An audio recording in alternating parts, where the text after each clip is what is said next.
મિત્રો, રીપી e learning હબમાં આપનું હાર્દિક સ્વાગત છે। આજે આપણે ભણીશું એસ બ્લોક, એસ વિભાગના તત્વો। મિત્રો, એસ બ્લોક આવર્ત કોષ્ટક જે છે જેનો અભ્યાસ તમે કરેલો છે।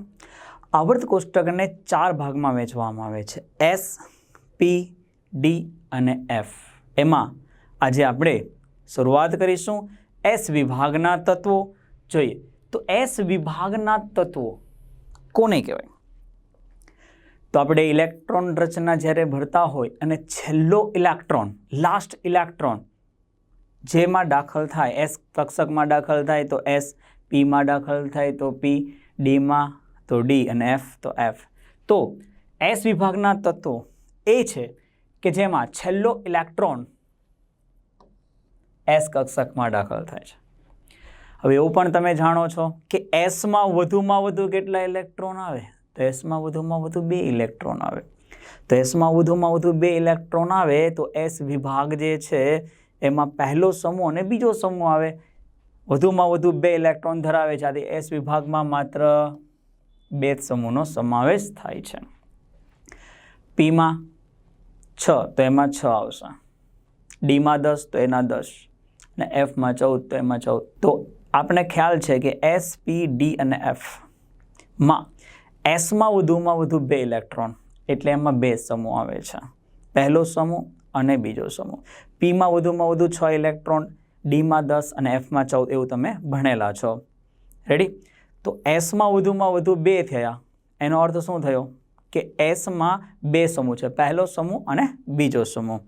જોઈ તો જો એસ વિભાગના તત્વો, પ્રથમ સમૂહનો તત્વો, પ્રથમ સમૂહ એટલે એમ આપણે જોઈએ છે તો પહેલો સમૂહમાં આપણે જોઈએ હાલી નાકે રુસિફા, એમ હાઇડ્રોજનનું જે આવર્ત કોષ્ટકમાં જે સ્થાન છે એ હજી નિશ્ચિત થયું નથી, એટલે આવર્ત કોષ્ટકમાં મધ્યમાં મૂકવામાં આવે છે, ક્લિયર?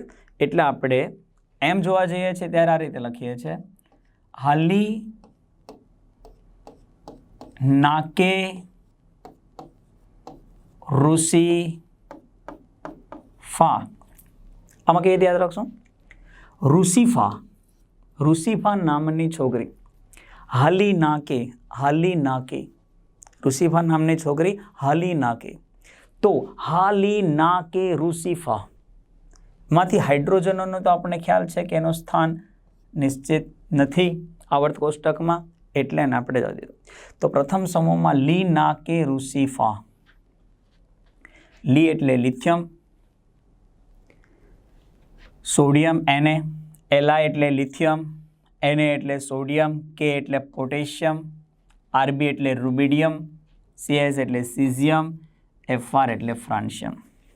તો સમૂહ 1માં કયા આવશે? લી નાકે રુસિફા। એકચ્યુઅલી આપણે તમે જોશો આવર્ત કોષ્ટકમાં તો એમાં છે હાલી નાકે રુસિફા, હા હાઇડ્રોજન, લી લિથિયમ, નાકે, આમાં નાકે એનો અર્થ થાય છે સોડિયમ અને પોટેશિયમ। તો lithium, sodium, potassium, rubidium, caesium ને ફ્રાન્સિયમ। મિત્રો સમજ પડી ગઈ? શું? ફરીથી બોલો, હાલી નાકે રુસિફા, હાલી નાકે રુસિફા। આ તત્વોને કયા સમૂહના તત્વો કહેવાય? તો કે આલ્કલી સમૂહના તત્વો કહે છે। કેમ? તેનું કારણ છે કે આ તત્વોની જ્યારે પાણી સાથે પ્રક્રિયા કરવામાં આવે છે, જેમ કે સોડિયમની પાણી સાથે પ્રક્રિયા કરવામાં આવે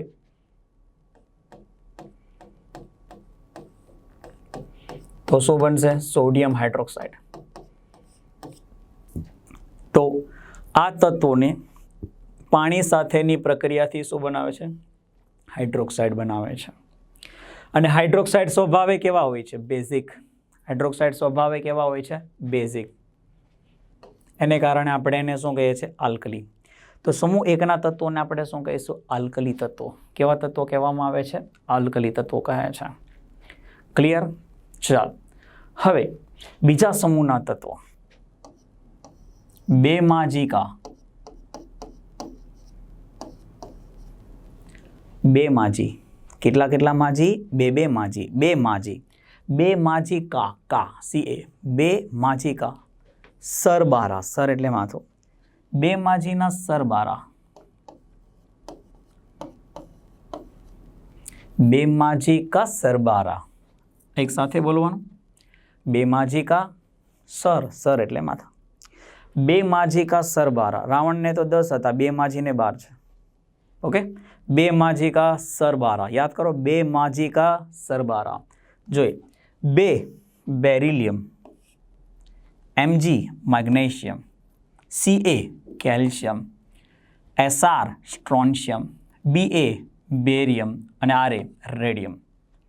પહેલું કયું હતું? હાલી નાકે રુસિફા. બીજું બેમાજી કા સરબારા. પહેલું હાલી નાકે રુસિફા, બેમાજી કા સરબારા. હાઇડ્રોજનનું સ્થાન ફિક્સ નથી એટલા માટે આપણે લી નાકે રુસિફા, બેમાજી કા સરબારા. પહેલા સમૂહને આપણે આલ્કલી કહીએ છીએ, તો બીજા સમૂહને શું કહેવામાં આવે છે? તો બીજા સમૂહને કહેવામાં આવે છે આલ્કલાઇન અર્ધધાતુ. શું કહે છે? આલ્કલાઇન અર્ધધાતુ. કારણ કે તેના ઓક્સાઇડ અને હાઇડ્રોક્સાઇડ. ચાલો, ઓક્સાઇડ એટલે MgO, હાઇડ્રોક્સાઇડ એટલે MgOH ટ્વાઇસ. ઓક્સાઇડ MgO અને હાઇડ્રોક્સાઇડ MgOH ટ્વાઇસ. કારણ શું? કે તેના ઓક્સાઇડ અને હાઇડ્રોક્સાઇડ એ સ્વભાવે બેઝિક છે. ધાતુના ઓક્સાઇડ અને હાઇડ્રોક્સાઇડ કેવા છે? આલ્કલાઇન જે અર્ધધાતુ છે એના ઓક્સાઇડ અને હાઇડ્રોક્સાઇડ સ્વભાવે બેઝિક છે, માટે આને શું કહે? આલ્કલાઇન અર્ધધાતુ. અર્થ એનો ઓલ્ડ વર્ડ જે છે એ છે ઓક્સાઇડ. માટે સમૂહ જે બે જે પૃથ્વીના પોપડામાંથી આપણને ઓક્સાઇડ સ્વરૂપે મળી આવે છે, અને ઓક્સાઇડ માટે વર્ડ્સ વાપરવામાં આવે છે અર્થ. પૃથ્વીના પોપડામાં ઓક્સાઇડ સ્વરૂપે મળી આવે છે, આથી એને કહેવાય આલ્કલાઇન અર્ધધાતુ. શું કહે છે એને? આલ્કલાઇન અર્ધધાતુ કહેવામાં આવે છે. શું કહેવામાં આવે છે? એને આલ્કલાઇન અર્ધધાતુ કહે છે. ચલો હવે આપણે શરૂઆત કરીએ એસ વિભાગના ભૌતિક ગુણધર્મ. તો એસ વિભાગના ભૌતિક ગુણધર્મની જ્યારે આપણે વાત કરીએ એમાં તફાવતની રીતે જોઈશું, એટલે તમને મજા પણ આવશે અને સાથે સાથે યાદ પણ રહેશે. આ બાજુ આલ્કલી, આ બાજુ આલ્કલાઇન. તો સૌથી પહેલું આપણે જોઈશું ભૌતિક ગુણધર્મમાં ઇલેક્ટ્રોન રચના. મેં હમણાં શું કીધું હતું કે પ્રથમ સમૂહ હોય તો એની બાહ્યતમ કક્ષામાં કેટલા ઇલેક્ટ્રોન હોય? 1. બરાબર. અને એક ઇલેક્ટ્રોન જે છે એ ક્યાં હોય? તો કે એસમાં. તો NS1 ઇલેક્ટ્રોન રચના એ આલ્કલીની આવે. સૌથી બહારની કક્ષામાં 1 ઇલેક્ટ્રોન એટલે સામાન્ય ઇલેક્ટ્રોન રચના NS1. આમાં સૌની બહારની કક્ષામાં 2 ઇલેક્ટ્રોન, તો સામાન્ય ઇલેક્ટ્રોન NS2. આનો NS1 NS2. ઇલેક્ટ્રોન કોન્ફિગરેશન સામાન્યની વાત કરીએ છીએ તો સામાન્ય ઇલેક્ટ્રોન બંધારણ NS1 છે, આનો NS2 છે. રેડી? ચાલો બીજું આપણે હમણાં શું જોયું? લાસ્ટ જોયું લી ના કે રુસિફા. ફા એટલે શું? ફ્રાન્સિયમ. તો ફ્રાન્સિયમ એ રેડિયો એક્ટિવ છે. ફ્રાન્સિયમ એ શું છે? રેડિયો એક્ટિવ છે. ક્લિયર? અને રેડિયમ આમાં રેડિયો એક્ટિવ. બેમાજી કા સરબારા. તો પહેલો સમૂહ અને બીજા સમૂહમાં છેલ્લા જે છે, લાસ્ટ જે છે એ કેવા છે? રેડિયો એક્ટિવ છે. રેડિયો એક્ટિવ એટલે શું? તો રેડિયો એક્ટિવ કોને કહેવાય? એ પરમાણુના કેન્દ્રમાં પ્રોટોન કરતાં ન્યુટ્રોનની સંખ્યા વધી જાય તો કેન્દ્ર અસ્થિર બને. તો એ સ્થિર બનવા માટે આલ્ફા, બીટા, ગેમા જેવા વિકિરણોનું ઉત્સર્જન કરે. એને આપણે શું કહે છે? Radio activity. તો આ જે છે ફ્રાન્સિયમ અને આમાં છે રેડિયમ, આ બંને રેડિયો એક્ટિવ તત્વો છે. હવે દેખાવજો, આલ્કલી જે છે એ ચાંદી જેવી દેખાય. કોના જેવી દેખાય? ચાંદી જેવો એટલે ચાંદી જેવી સફેદ. અને આ જે છે રાખોડી સફેદ. ચાંદી જેવી સફેદ અને રાખોડી સફેદ. ચાલો બીજી એક વાત, આ આલ્કલી ધાતુ એટલે કે સોડિયમ છે ને એવી છે કે જેને તમે ચપ્પા વડે કાપીને એના 2 ભાગ પણ કરી શકો છો. બરાબર? ચપ્પા વડે કાપશો તો ઇઝીલી કપાઈ જશે, 2 ભાગ પણ તમે એને કરી શકો છો. એવી ધાતુ આવે છે. એટલે કેવી હશે? હલકી, નરમ, ટીપી શકાય છે, ખેંચી પણ શકાય છે અને ધાતુય ચળકાટ ધરાવે છે. કેવી? હલકી, નરમ, ટીપી શકાય, ખેંચી શકાય તેવી ધાતુ. હલકી, નરમ, ટીપી શકાય, ખેંચી શકાય અને ધાતુય ચળકાટ ધરાવે છે. જ્યારે આ આના કરતાં સખત હોય છે. આ કેમ નરમ હોય છે? આ કેમ સખત હોય છે? જો આમાં ધાતુ છે ધાતુમાં બોન્ડ છે મેટાલિક બોન્ડ, જે આપણે કેમિકલ બોન્ડિંગમાં જોયું છે. હવે આની બાહ્યતમ કક્ષામાં તો એક ઇલેક્ટ્રોન છે તે ફરતો હોય છે, બરાબર. તો આમની વચ્ચેનું જે મેટાલિક જે બોન્ડ બને છે એ એટલું પ્રબળ નહીં હોય, એને કારણે આ લોકો નિર્બળ હોય છે. આમાં 2 હોય છે, તો આના કરતાં આમાં બળ કેવું છે? પ્રબળ છે. માટે આ નરમ છે તો આ સખત છે. ક્લિયર? આ નરમ છે તો આ સખત છે. આ થયા એના ભૌતિક ગુણધર્મ. હવે આલ્કલી ધાતુ એટલે Na ની વાત છે, તો એમ એની કેટલા ઇલેક્ટ્રોન ધરાવે છે? એક ઇલેક્ટ્રોન, અયુગ્મિત ઇલેક્ટ્રોન, જેમાં આપણે શું કહેતા હતા એ બી આપણે કેમિકલ બોન્ડિંગ ચેપ્ટરમાં જોયું છે. એક એટલે અનુચુંબકીય. અનુચુંબકીય એટલે આને શું કહ્યું? પેરામેગ્નેટિક. પણ જ્યારે આયન બને છે, જેમ કે Na જે છે એ Na-માંથી Na પ્લસ બને છે, તો Na-માંથી જ્યારે Na પ્લસ બને છે, Na-માંથી જ્યારે Na પ્લસ બને છે ત્યારે એની ઇલેક્ટ્રોન રચના તો નિષ્ક્રિય એની જેવી થઈ ગઈ. હવે આનું તો અષ્ટક જ પૂરું હોય છે, તો કે આની બાહ્યતમ કક્ષામાં 2 અને 8. તો જ્યારે પરમાણુની વાત કરતા હોઈએ ને ત્યારે તે કેવા હોય છે? આ કેવા? અનુચુંબકીય, આ પ્રતિચુંબકીય. ઇંગ્લિશમાં જ્યારે આપણે એને બોલીએ તો પેરામેગ્નેટિક અને ડાયામેગ્નેટિક. ઇંગ્લિશ ન સમજ પડે, ન યાદ રહેતું હોય તો તમે અનુચુંબકીય અને પ્રતિચુંબકીય પણ તમે કહી શકો છો. અને આ કેવા હોય છે? બધા રંગવિહીન હોય છે. હવે અહીંયા જો આમાં આયનો અથવા ધાત્વિક અવસ્થામાં બધા કેવા હોય છે? રંગવિહીન. અને જો આમાં કેવા કેટલા ઇલેક્ટ્રોન? 2. 1 અનુચુંબકીય, 2 પ્રતિચુંબકીય. આ બધા જ પ્રતિચુંબકીય હોય છે. પેરામેગ્નેટિક એટલે શું? અનુચુંબકીય.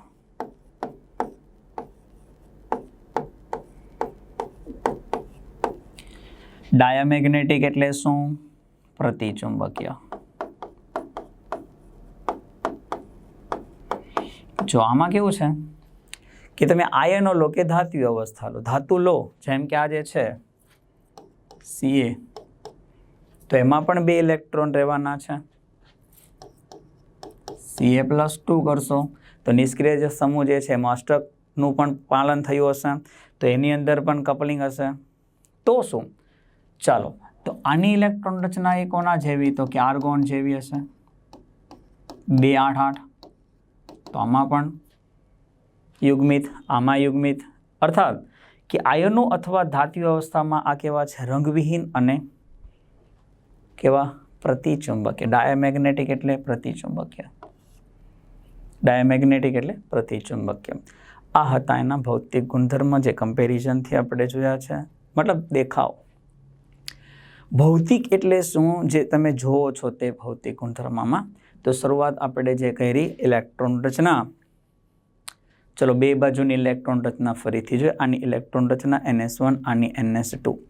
રેડિયો એક્ટિવમાં લાસ્ટ, આમાં પણ લાસ્ટ. આનું લાસ્ટ જે છે લી ના કે રૂસીફા, ફા એટલે ફ્રાન્સિયમ, 2 માજિકા, સરબારા, રા એટલે રેડિયમ. એટલે કેવા દેખાય છે? ચાંદી જેવા સફેદ, રાખોડી સફેદ દેખાય છે. આ નરમ છે, હલકી છે, નરમ છે. એટલે ચપ્પા વડે પણ તમે એને કાપી શકો છો, અને ટીપી શકો છો, અને ખેંચી શકો છો, અને વણી પણ શકાય છે. અને બીજી વસ્તુ જે છે એ જે છે કે ધાતુ ચળકાટ ધરાવે છે. આના કરતાં સખત હોય છે. બીજું, આની અંદર પોતે ધાતુ જ્યારે હોય છે ત્યારે એમાં 1 ઇલેક્ટ્રોન હોય છે, તો અનુચુંબકીય. પણ જ્યારે આયન બને છે ત્યારે પ્રતિચુંબકીય. આમાં તો બંનેની અંદર પ્રતિચુંબકીય હોય છે. થઈ ગયું ક્લિયર? ચાલો, હવે કદની વાત કરીએ. હવે આપણે કદ વિશે તો ભણેલા છે. આવર્ત કોષ્ટકમાં જે આપણે ચેપ્ટર ભણ્યા છે, 3જું ચેપ્ટર છે, એમાં તમને ખબર જ છે કે સમૂહ હોય છે, એમાં જેમ તમે ઉપરથી નીચે જાઓ છો એમ કદ શું થાય છે? વધતું જાય છે. બીજી વાત, આવર્તમાં ડાબીથી જમણી બાજુ જાઓ છો એમ કદ ઘટતું જાય છે. ઓકે, તો સૌથી આવર્ત કોષ્ટકમાં મોટામાં મોટા કોણ? તો કે આલ્કલી, અપવાદ એટલે કે નિષ્ક્રિય સિવાય. તો ચલો, તેઓના તે આવર્તમાં સૌથી મોટા છે, નિષ્ક્રિય વાયુ સિવાય. આ પહેલાં કરતાં નાના. કેમ એવું? કારણ કે મેં તમને હમણાં કીધું એ પ્રમાણે કે જેમ તમે નીચે જાઓ છો એમ કદ વધતું જાય છે, આમ જાઓ છો એમ તો કદ ઘટતું જાય છે ને. આ કદ ઘટતું જાય છે. તો પહેલું સમૂહ બીજો સમૂહ, પહેલો સમૂહ બીજો સમૂહ. તો પહેલા કરતાં બીજાનું તો કદ નાનું હોય ને, પહેલા સમૂહના કદ કરતાં કદમાં નાના છે, તો પહેલા કરતાં તો કદમાં નાના છે. ચલો, ન્યુક્લિયસ પરના ભાર ઇલેક્ટ્રોન વાદળને આકર્ષે. કદ કેમ નાનું થાય છે? તો જે ન્યુક્લિયસ હોય છે એટલે કેન્દ્રનો જે અસરકારક ધન વીજભાર છે, ઇલેક્ટ્રોનને પોતાની તરફ આકર્ષે છે એટલે કદ ઘટે છે આવર્તની અંદર. કારણ કે આવર્તની અંદર શું થાય છે? ક્વોન્ટમાંક બદલાતો નથી, પણ કેન્દ્રનો ધનવીજભાર વધતો જાય છે. ક્વોન્ટમાંક ન બદલાય, કેન્દ્રનો ધનવીજભાર વધે તો એ ઇલેક્ટ્રોનનું કેન્દ્ર પ્રત્યેનું આકર્ષણ વધે. એના કારણે આવર્તમાં ડાબેથી જમણી બાજુ જાઓ તો કદ ઘટે. આ તમને આવડતું હોય છે, ખાલી મેં રિવાઇઝ કરાવું છું. આપણે બધું ભણી જ ગયેલા છે કારણ સહિત. તો આ હતું સૌથી મોટા છે નિષ્ક્રિય વાયુ સિવાય. ચાલો, હવે એ જ વસ્તુ છે કે ઉપરથી નીચે જાઓ એમ કક્ષાઓ સમૂહમાં અપ ટુ બોટમ તમે જાઓ છો એટલે કક્ષાનો ક્રમ વધે છે એટલે મુખ્ય ક્વોન્ટમાંક વધે છે. જેમ કે આપણે જોઈએ લી ના હાલીથી જોઈએ આપણે એટલે ખ્યાલ આવશે તમને.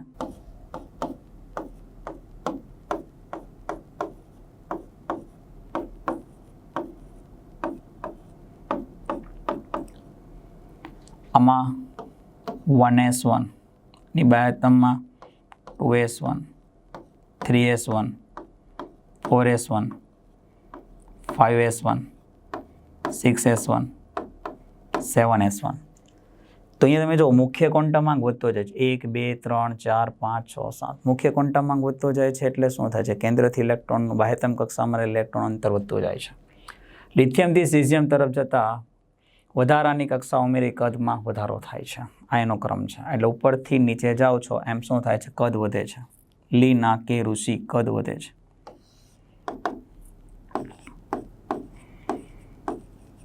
કદ વધે. સેમ વસ્તુ અહીંયા લખશે, કદ વધે છે. 2 માજી કા સરબારા કદ વધે. ઓકે, આ ક્લિયર થઈ ગયું. સેમ રીઝન અહીંયા છે એટલે આમાં બી કદ વધે છે, આમાં પણ કદ વધે છે. હવે અહીંયા જો પહેલા સમૂહ અને બીજા સમૂહ બંનેની સરખામણી કરીએ એકદમ શાંતિથી કે પહેલો સમૂહ અને બીજો સમૂહ છે તો એમાં કદમાં જે વેરિએશન શું આવે છે તે જો. હવે અહીંથી આમ જાઓ છો એટલે પહેલા સમૂહ કરતાં બીજા સમૂહનું કદ કેવું થાય? નાનું થાય ને. તો આમાં નાનો કોણ? લિથિયમ અને બેરિલિયમમાં નાનો કોણ છે? Be. આ નાનો છે. રેડી? તો ચાલો હવે આપણે અહીંથી આમ જાઓ, આ કદમાં નાનો છે, આના કરતાં આ મોટો, એના કરતાં અહીંયા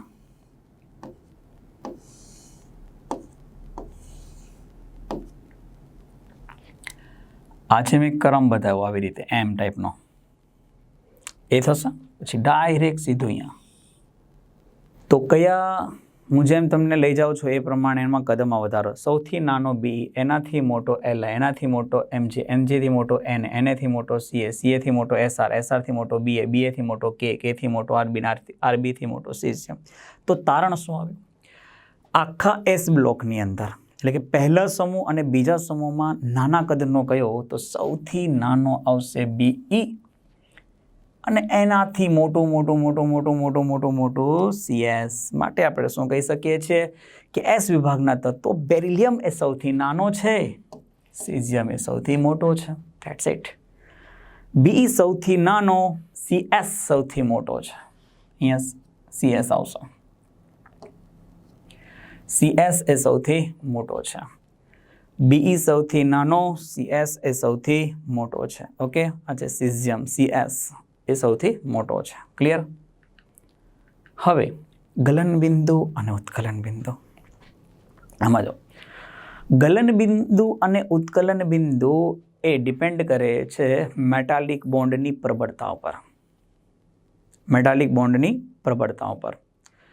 તો જો ગલન બિંદુ અને ઉત્કલન બિંદુ જે છે એની આપણે વાત કરીએ તો એમાં ધ્યાનથી જો તેઓની મોટી પરમાણ્વીય ત્રિજ્યા. સૌથી મોટા કોણ નિષ્ક્રિય વાયુ સિવાય? તો કે પહેલો સમૂહ. માત્ર એક જ ઇલેક્ટ્રોન તેની બાહ્યતમ કક્ષામાં, અને એ ઇલેક્ટ્રોન જે છે એ નિર્બળ આંતર પરમાણ્વીય બળો આવેલા હોય છે, જેને કારણે આ લોકોનું ગલન બિંદુ જે છે, ઉત્કલન બિંદુ છે, ઓછું હોય છે. એટલે તે નરમ છે. નરમ છે એમ જ મેં કીધેલું કે આ લોકોનો જે ધાત્વીય બોન્ડ છે, મેટાલિક બોન્ડ છે, એ નબળો છે. કારણ એક જ તો ઇલેક્ટ્રોન છે મુક્ત આખા કયા ઇલેક્ટ્રોન સમુદ્ર નમૂનામાં પરમાણુ કર્નલ, જે આપણે જોઈએ ધાત્વિક નમૂનો એટલે શું, તો કે આ પરમાણુ કર્નલ. અને આ જે સંયોજકતા જે ઇલેક્ટ્રોનની આપણે વાત કરીએ છીએ, તો આવું એક ઇલેક્ટ્રોન જે છે ફરતો રહી જાય. આ જે મેં તમને બતાવેલું છે, ખાલી આટલું એક નાનું એવું દોરીએ છે સમજવા માટે કે આ ધન વીજભાર ધરાવતો પરમાણુ કર્નલ અને સ્થાનાંતરિત ઇલેક્ટ્રોન વચ્ચે જે આકર્ષણ બળ હોય એને તો આપણે શું કહીએ છીએ, ધાત્વિક બળ. રેડી? તો જો તેઓની મોટી પરમાણુય ત્રિજ્યા અને માત્ર સંયોજકતા ઇલેક્ટ્રોનની હાજરીને કારણે, એક જ સંયોજકતા ઇલેક્ટ્રોન છે, તો એમની વચ્ચે જે છે નિર્બળ આંતર પરમાણુય બળો આવેલા હોય છે. એને કારણે, અને આમાં શું છે, જો બીજી વસ્તુ કે એનો ક્રમ અને આનો ક્રમ ખાસ જોજો. આમાં આના કરતાં પ્રબળ. એનું કારણ શું? કદ નાનું છે. કદ મોટું હોય છે એમ શું થવાનું, તો કદ મોટું હશે તેમ મેટાલિક જે બોન્ડ જે છે, મતલબ આ જે આકર્ષણ છે એ શું થતું જશે, ઓછું થતું જશે. માટે ગલન બિંદુ જે છે એ ઘટતા હશે. તો ગલન બિંદુ ઉત્કલન બિંદુનો ઘટતો ક્રમ, આ તો સિમ્પલ છે, આમાં કોઈ અપવાદ નથી. જો લીના કે ઋષિ, આનું કદ નાનું છે. કદ નાનું છે તો એમની વચ્ચેનો જે મેટાલિક બોન્ડ જે છે એ કેવો હશે, મજબૂત હશે. એને કારણે એનું ગલન બિંદુ વધારે છે. જેમ કદ વધતું જશે, આમ જાઓ છો એમ કદ વધે છે. કદ વધે છે તો ગબી ઉબી એટલે કે ગલન બિંદુ અને ઉત્કલન બિંદુ એ પણ ઘટે છે. તો આમાં કોઈ પ્રોબ્લેમ નથી. પ્રોબ્લેમ જ્યારે રેગ્યુલર ટ્રેન્ડ હોય તો પ્રોબ્લેમ કેવો, આમાં કોઈ પ્રોબ્લેમ નથી કે અહીંથી અહીંયા જાઓ છો એમ શું થાય છે કે ત્રિજ્યા વધતી જાય છે, એટલે કે કદ વધતું જાય છે. કદ વધે, ઇલેક્ટ્રોન પ્રત્યેનું આકર્ષણ ઘટશે. આકર્ષણ ઘટશે, ગલન બિંદુ ઉત્કલન બિંદુ ઘટે છે. ચલો, આનો કોઈ, તો એ જ વસ્તુ અહીંયા આવી જોઈએ ને, તો અહીંયા આવવી જોઈએ પણ નથી. એટલા માટે કામની વસ્તુ આ છે કે આમાં ધાત્વીય બંધ પ્રબળ છે. કોની સાપેક્ષમાં? આની સાપેક્ષમાં, કારણ કે આનું કદ નાનું છે. મેં હમણાં જ કીધું, જેમ કદ નાનું છે એમ ધાત્વીય બંધ જે છે એ કેવા હોય, પ્રબળ હોય છે. કદ નાનું તો મેટાલિક બોન્ડ પ્રબળ હોય છે. તો જેમ મેટાલિક બોન્ડ પ્રબળ છે એમ ગલન બિંદુ ઉત્કલન બિંદુ પ્રબળ છે. યાદ રાખજો, જેમ કદ નાનું એમ મેટાલિક બોન્ડ સ્ટ્રોંગ થાય. જેમ મેટાલિક બોન્ડ સ્ટ્રોંગ થાય એમ એનું ગલન બિંદુ ઉત્કલન બિંદુ વધતા જાય. તો આની સાપેક્ષમાં આના ગલન બિંદુ અને ઉત્કલન બિંદુ ઊંચા હોય. ચલો, અહીંયા સુધી તો લગભગ તમને ખ્યાલ આવી ગયો કે હજી એકવાર જોવું છે. જો ફરીથી, આનું કદ મોટું છે. હમણાં તો આપણે જોયું કે ભાઈ, હમણાં શું જોયું કે સમૂહ એક બહુ મોટા હોય છે, કાઉન્સમાં નિષ્ક્રિય વાયુ સિવાય. ટ્રેન્ડ બી તમને આપ્યો પહેલા ને બીજામાં. કદ વધારે છે અને એક જ તો ઇલેક્ટ્રોન છે. કદ વધારે છે, એક સંયોજકતા ઇલેક્ટ્રોન છે, તો એમનું વચ્ચેનું જે મેટાલિક બોન્ડ જે છે, ધાત્વીય બંધની જે પ્રબળતા છે ઓછી, ધાત્વીય બંધની પ્રબળતા ઓછી હોય. આથી આ લોકોના ગલન બિંદુ ઉત્કલન બિંદુ નીચા હોય. અને જેમ શું કદ વધતું જશે એમ ગલન બિંદુ ઉત્કલન બિંદુ ઘટતા જશે. રેડી? આમાં પ્રોબ્લેમ નથી. હવે જે ધ્યાનમાં રાખવા જેવી બાબત છે તે આ છે કે ક્રમ રેગ્યુલર ટ્રેન્ડમાં નથી. તો મિત્રો, આ બંનેને ખાસ નોટ ડાઉન કરવાના રહેશે. જો અલગ અલગ છે બે. આમાં એકચ્યુઅલી ક્રમ કેવો હોવો જોઈએ એમ કહું છું, તો આ રીતે હોવો જોતો હતો.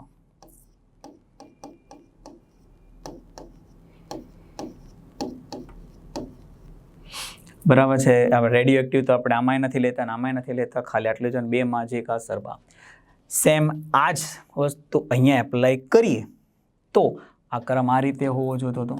જોઈ તો હતો એમ કહું છું, છે નહીં. હા, થોડુંક ધ્યાન રાખજો. આવો હોવો જોઈએ પણ આ નથી. આવો હોવો જોઈએ પણ આ નથી. ચલો, પહેલું તો છે બંનેમાં ગલન બિંદુ અને ઉત્કલન બિંદુ. મેલ્ટિંગ પોઈન્ટ એટલે ગલન બિંદુ, બોઇલિંગ પોઈન્ટ એટલે ઉત્કલન બિંદુ. મેલ્ટિંગ પોઈન્ટ એટલે ગલન બિંદુ. આ છે ગલન બિંદુનો ક્રમ આ છે ઉત્કલન બિંદુ. રેડી? હવે જો યાદ કઈ રીતે રાખશો. એકચ્યુઅલી બે માજી કા સરબા, બે માજી કા સરબારા રા ઘડી નાખો. બે માજી કા સરબા, તો બે માજી કા સરબારા છે ને, તો બે ને માજી, બે માજી જે છે ને, બે માજી બાજુ બાજુ બેઠા હતા ને, ગલન બિંદુ ઉત્કલન બિંદુમાં કરવાનું એ બે ને, બે આ બાજુ માજી આ બાજુ, બે આ બાજુ માજી આ બાજુ. યાદ રાખજો, યાદ રાખવાની ટેકનિક આપું છું તમને. બે માજી ઉપર નીચે જો, બે માજી આ બાજુ પણ બે માજી, બે માજી, બે માજી. હવે જો માજીને છેલ્લે લઈ આવવા, તો પછી આ રેગ્યુલર કે સરબા. તો પહેલાં શું કર્યું, માજીને પાછળ ધકેલી દીધા. માજી ચલો ઊભા થાવ, પાછળ ચાલ્યા જાઓ. પહેલાં બે અને માજી હતા, માજીને ઉચકીને પાછળ લઈ જાઓ. ક્યાં? ગલન બિંદુમાં. તો ક્રમ યાદ રહી ગયો. બે માજીની વચ્ચે કેસરબા, બે માજીની વચ્ચે કેસરબા, બે માજીની વચ્ચે કેસરબા. હવે ધ્યાન રાખજો. તો ઉત્કલન બિંદુમાં હું હવે પ્રોબ્લેમ ક્યાં છે, માજી જે છે એ આ બાજુ હતા. હવે માજીને તમે ક્યાં લઈ ગયા? પાછળ. તો બાને ખોટું લાગ્યું, તો બા આગળ ચાલ્યા ગયા. ક્યાં? ઉત્કલન બિંદુ. બા ઊભા થઈને, ઉ એટલે ઉત્કલન. તો ત્યાંના બા, આ જે બા છે ને, માજી પાછળ ગયા તો બા આગળ આવી ગયા. ખ્યાલ આવે છે? આ ફરીથી આ યાદ રાખવાનું છે, અને યાદ જેટલું બી રાખવાનું છે ને એની આપણે ટેકનિક આપીશું. એ તમારે હું જે રીતે બોલું છું એ જ રીતે તમારે નોટ મળો. રેગ્યુલર ટ્રેન્ડમાં કોઈ પ્રોબ્લેમ નથી, એ તો દરેકને ખબર છે. ઇરેગ્યુલર જ એક્ઝામમાં પૂછાય છે એસ બ્લોકની અંદર, ને એ જ તો યાદ રાખવું છે ને. તો ચલો પહેલો જે અપવાદ આવ્યો છે એને જો. એક ગલન બિંદુ અને ઉત્કલન બિંદુનો ક્રમ. તો એ ગલન બિંદુ અને ઉત્કલન બિંદુના જે તમે ક્રમની અંદર વાત કરો છો, રેગ્યુલર ટ્રેન્ડ આ હતો, ઓરિજિનલ આ છે. તો કે સૌથી પહેલાં તમારે શું કરવાનું છે, તો પહેલાં જે માજી છે ને એને શું કરવાનું છે, બે માજીમાંથી માજીને પાછળ ધકેલી દો. બે માજીમાંથી માજીને પાછળ ધકેલો એટલે થઈ ગયું મેલ્ટિંગ પોઈન્ટ, ગલન બિંદુ. બીજામાં માજી જેવા પાછળ આવે એટલે બાને ખોટું લાગે એટલે બા આગળ આવી જશે. ઊભા થઈને બા આગળ આવે છે એટલે આ શબ્દ એટલે બોલું છું.